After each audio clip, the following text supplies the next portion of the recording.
మాచర్ల మాజీ MLA YSR Congress party నేత Pinnelli PA కిడ్నాప్కి ప్రయత్నం జరగడం అన్నది సంచలనం సృష్టించింది.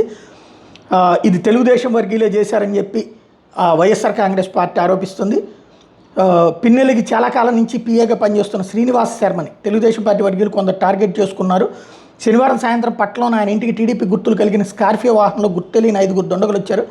ఇంటి ముందు వాహనాన్ని ఆపి హడావిడిగా దిగారు. ఆ ప్రాంతానికి ఇతరులు రాకుండా 3 నిలబడగా 2 ఇంటి ముందు తలుపులను కర్రలతో కొట్టారు. అవి రాకపోవడంతో మరోవైపు నుంచి తలుపులు బద్దలు కొట్టి దౌర్జన్యంగా ఇంట్లోకి ప్రవేశించి శ్రీనివాస్ శర్మను బెదిరించారు. తన భర్తను ఏమీ అనొద్దని కొట్టద్దని శర్మ భార్య వేడుకున్న వాళ్ళు దౌర్జన్యంగా ప్రవర్తించారు. శర్మ రావాల్సిందేనా లేకపోతే ఊరుకునేది లేదని బెదిరించారు. శ్రీనివాస్ శర్మ రానని చెప్పడంతో బయట ఉన్న 3 కూడా లోపలికి వచ్చారు. శర్మను బలవంతంగా ఎత్తుకుని తీసుకెళ్లి వాహనంలో ఎక్కించారు. స్కార్పియోలో గుంటూరు రోడ్డు వైపుకి తీసుకెళ్లారు. మాజీ ఎమ్మెల్యే పిన్నెల్లికి కూడా పలువురు సమాచారం ఇచ్చారు. పట్టణ నియోజకవర్గంలోని సీఎల్ వెంటనే రంగంలోకి దిగారు. కిడ్నాప్ చేసిన వాళ్ళు ఆచూకీ తెలుసుకునేందుకు ప్రయత్నాలు ప్రారంభించారు. దీంతో కిడ్నాపర్లు శ్రీనివాస్ వర్మను కారంపూడి సమీపంలో వదిలేసి పరారయ్యారు. ఆయన తెలిసిన